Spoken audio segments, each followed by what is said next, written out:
بەڵێ بەڕێزان هەر لە سەر بابەتی شەڕ و پێکدادانی سوودان ڕادەوەستین و ئەو دۆسیەیە زیاتر دەکەینەوە لەگەڵ میوانەکەمان قسەی زیاتر و پرسی زیاتر دەکەین. میوانەکەمان زۆر بەڕێز دکتۆر غازی فەیسەڵ بەڕێوەبەری سەنتەری عێراقی بۆ لێکۆڵینەوە استراتیژیەکان ڕاستەوخۆ لە عەمان لە ئوردونەوە لەگەڵماندایە. کاک دکتۆر غازی شەوتان باش، گەلێک سوپاس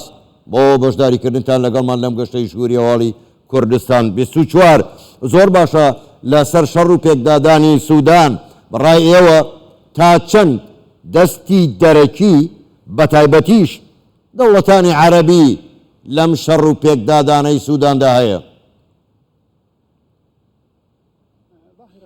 بەڵێ ئەمە دیاردەیەکی مەترسیدارە، دیاردەیەکی زۆر مەترسیدارە. لە ڕاستیدا دوای سەرکەوتنی گەلی سوودان زۆری لایەنە سیاسیەکان لایەنەکانی کۆمەڵگەی مەدەنی سەندیکاکان پێش 3 ساڵ لەمەوبەر دوای ئەوەی کەوا کۆتاییان بە سیستەمی جەنەڕاڵەکان و جەنەڕاڵ بەشیر هێنا کە سیستەمێکی دیکتاتۆری و شۆڤینی بوو بۆ سەرکوتکردنی ڕەوتە ئیسلامیەکان لە وڵاتەدا. 3 ساڵ لەمەوبەر ئەم سیستەمەی حکومڕانیەی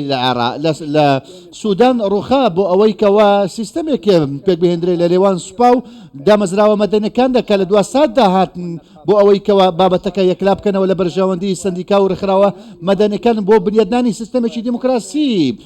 ڕێکەوتنیش کرا بۆ ئەوەی ئەم کارە بکرێت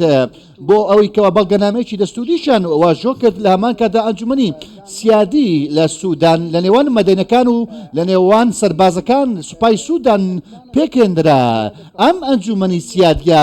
هەنگاوێکی جەوهەری بوو دوای کەوتنی ڕژێمی بەشیر بۆ ئەوەی کەوا هەنگاو بنێن بەرەوە حکومێکی مەدەنی، بەڵام بەداخێکی زۆرەوە دەستوەردانێکی دەرەکی دەستوەردانی سوپا بە شێوەیەکی ناشەرعی ئەمە وای کردووەکەوە کۆتایی بەم بەڵگەنامەیە دەستوریە بهێنرێت، ئەو دەسەڵاتە مەدەنیە کۆتایی بهێنرێت بەڵکو بەرەو دەسەڵاتێکی تاکڕەوانە هەنگاو بنێت. بۆیە سوودان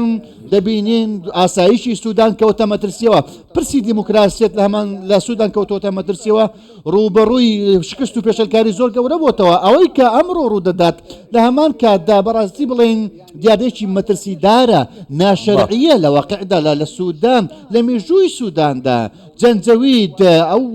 هۆزەکانی پاڵپشتی بەڵامدانەوەی خێرا جەنجەوید یەک لەو میلیشایانەیە هاوشێوەی ڤاگنەر کە جەنەڕاڵ بەشیر کاتی خۆی دروست کرد هەر لە ساڵی 2023ەوە بۆچی بۆ جەنگ و ئیدارەدانی کۆمەڵکوژی لە ناوچە جیاوازەکانی سوودان لە دارفۆر لە دژی پێکاتە ئاین و ئاینزە نەتەوەکانی سوودان. بۆیە ئەم میلیشایی جەنجەوید ئەو کاتی خۆی پێشەلکاری زۆر زەقی دژی مافی مرۆڤ و دیموکراسیەت ئەنجامدا.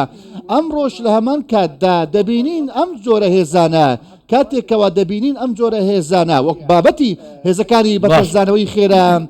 کاوە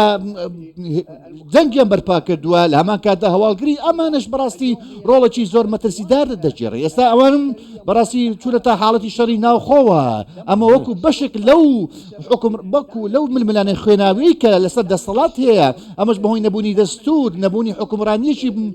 مەدەنی لەو وڵاتەدا بکە بتوانێت ئەرک و دەسەڵاتەکان ئەرک و مافەکان لە سوودان یەکلا بکاتەوە بابەتی میلیشای جەنجەوید کە بابەتەکە ڕادستی سوپای سوودان بکرێت. بڵێ زۆر باشە بەڕێز دکتۆر غازی، بۆچی لە ڕۆژهەڵاتی ناوەڕاست بە گشتی لە دەوڵەتانی عەرەبیش بە تایبەتی تەنها بە کودەتا و خوێنڕشتن دەسەڵات دەستا و دەست دەکرێت؟ من هاوڕام لەگەڵت ئەمە دیاردێکی زۆر مەترسیدارە. بابەتی کودەتا سەربازیەکان لە وڵاتانی عەرەب دیاردێکی مەترسیدارە و لە ئەفریقا ئێستاش بوونی هەیە، هەروە وەکو چۆن لە عێراق لە 4 تەمووز 63 لە عێراقیش 68 مێژووی جیاوازی کودەتا لە عێراقیشدا هەبووە، لە سووریا کودەتا لە 8 ئادار لە هەفتەکان لە هەمان کاتدا لە شاڵی 66 شوبات کودەتای جیاواز بزوتنەوەی ڕاستکردنەوە هەموو ئەمانە بەڕاستی کودەتا سەربازیەکان لە وڵاتانی عەرەبی بەڕاستی دیاردەیەکی مەترسیدارە لە ڕاستیدا، چونکە لە بنەڕەتدا ئەم کودەتایانە هەڕەشە لە چی دەکات؟ هەڕەشە لە دیموکراسیەت دەکات، بابەتی ئەسکەرتاریەت زەق دەکاتەوە کە باوەڕی بە دەسەڵات و دیموکراسیەت و ئاڵ و گۆڕکردنی دەسەڵات نییە. بابەتی لیبیای قەزافی عەبدولناسر تەنانەت نمونەی توانایی دیموکراسیت لە جەزائیر و بۆ کودەتای بۆ میدیان لەسەر بن بلا و تەواوی کودەتە سەربازەکان لە سوودان ئەمانە لە واقعدا زۆرن لەو نمونانەی کە ئێمە لە مێژوودا باسییان بکەین هەر لە پەنجاکانی سەدەی ڕابردوو تاوەکو ئەم ساتە بەڕاستی تەمەەن بێگومان لە ئێمەنیش کودەتا ئەمە جادێکی مەترسیدارە بۆ دژی دەستور بۆ دیموکراتیت بۆ دەسەڵاتێکی مەدەنی بۆیە لە بەداخێکی زۆرەوە دەبینین کەوا سیستەمە حکومڕانەکان ڕوبەڕووی پێشلکاری دەبنەوە نەبوونی توانایی دەبنەوە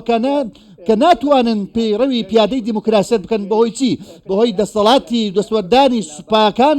لە حکومڕانیەوە. زۆر باشە زۆر بەڕێز دکتۆر غازی فەیسەڵ بەڕێوەبەری سنتەری عێراقی بۆ لێکۆڵینەوە استراتیژیەکان ڕاستە و خۆ لە عەمان لە ئوردنەوە لەگەڵمان بووی گەلێک سوپاس بۆ بەرداریکردنتان لەگەڵمان شەوتان باش.